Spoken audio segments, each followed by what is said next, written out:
Hello again, Marjolyn. You haven't heard from me for months and months, and then in 2 days. What's going on? No, I'm here. I heard something this morning and it really struck a chord with me. So I thought I would do a reading. Now I was listening to, let me have a look, what was it called? It's an Astrology Hub 2022 forecast, and one of the astrologers mentioned about a tarot reading by using the ace cards, and I got some inspiration from that. So that's what I'm going to do for you right now. So I've separated the ace cards out of the tarot deck. I'm going to ask you to think of a number from 1 to 4, and I am actually then I've got 4 piles in front of me here. I'm going to pick one of those ace cards and then follow it up with another tarot card. So it's a 2-card reading. And I'm going to use my intuition, so don't get too hung up on the traditional tarot meaning. Tarot I really enjoy, and I love having my tarot cards read, but it's not a strong strength of mine, so I'm just going to tap into my intuition.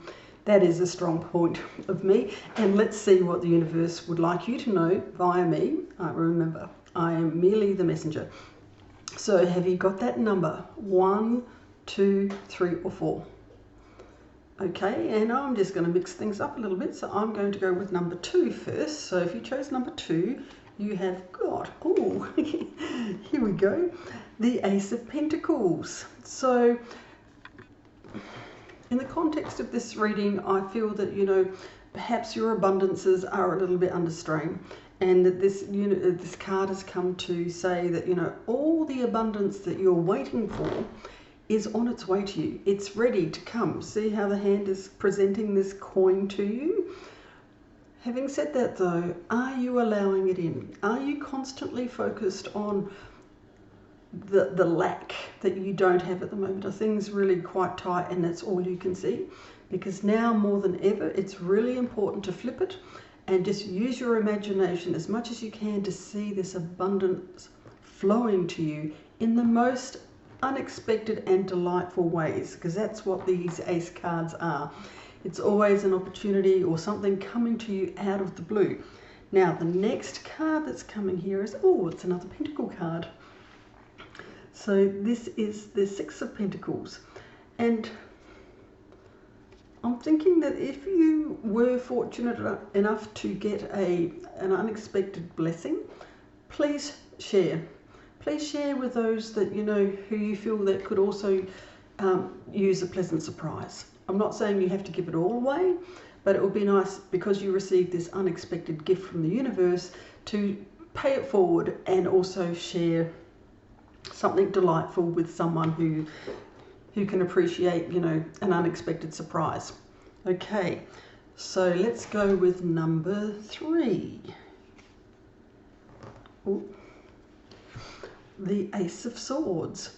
So this one to me indicates the word courage comes to mind. So I feel that there's a decision that you're sitting on the fence about, that you're not quite sure which path that you need to go down, because the sword card to me is one of worry, one of you tend to spend a lot of time in your head and a little bit frightened to make a decision because you're not quite sure if it's the right one for you or not.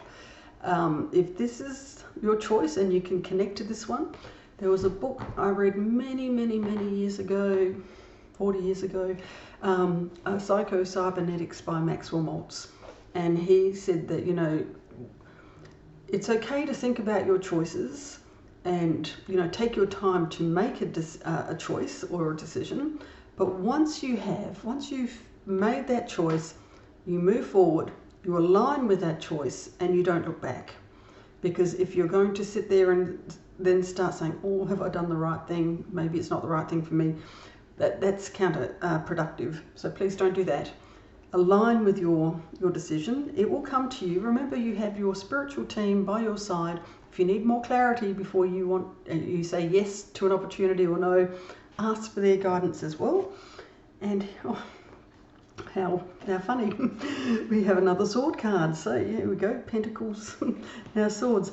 So this one here is like I feel that you're trying to convince yourself. See, this man is running away with swords. He thinks he's being a little bit smart and he's left two behind.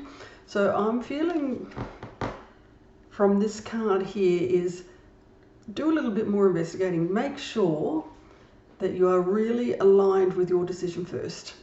And make sure that you've crossed all your T's and dotted your I's, and then you can move forward confidently. So I'd love to hear how that resonates with you.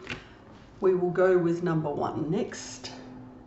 If that was your choice. Oh, the Ace of Wands. This one to me signifies, your magic potential, your creativity. That, you have that power within you to really create and do whatever magic you want to put out there to the universe.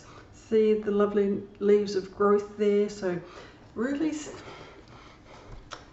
sit down again, like all of these cards, sit down and ponder on them. If you're saying, oh, I'm not a creative sort of person, well, I think you could. Everyone has that potential, in my opinion. Everyone can be a master at something. It's just how much time you're prepared to devote to it, how much practice and how much belief in yourself that you have, because you can turn anything, you can create anything you want. We have this magical ability. And here we go. Oh, the High Priestess.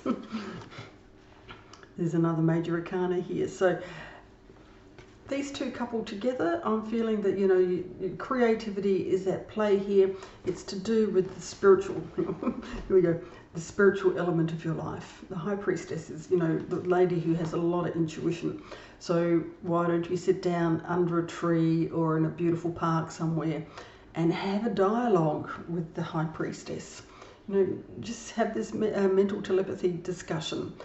Tap into the nature around you. Ask the trees for their input as well. But I feel that, there's something magical coming out of the blue in the form of creativity. Could be an idea for a new project or a new path. So once again, I'd love to hear how things pan out for you.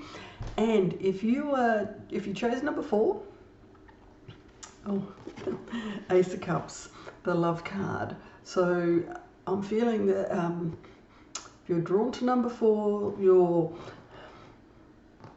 perhaps you're not feeling worthy of love. Maybe your relationship is not reflecting that to you, but it always comes back to self. So I think there's something beautiful and unexpected is going to come to you in the form of a love connection. And let me just see what this next card is. Oh, Judgment. Here we go. I feel that, you possibly are being a little bit hard on yourself. I keep feeling that there's an element of you that doesn't feel worthy of being loved, maybe. So again, sit down, ponder. No, your guidance here is to write a love letter. Write a love letter to yourself and put all the qualities of what you would expect in a loving relationship with you and the universe. What would you expect? Because when you can do that and get clarity, you've put all your judgments and your fears to one side, be pleasantly surprised what comes to you. All of these cards, it's all about getting clear about what you want. So there we go. There's my little intuitive message. I'd love to hear your feedback. Please leave a comment below. And I'll pop up one day at another time, hopefully very, very soon. I've got a couple of weeks coming off, so maybe I can do a bit of a build up on some videos and roll them out when things get a bit busy. Okay, bye for now.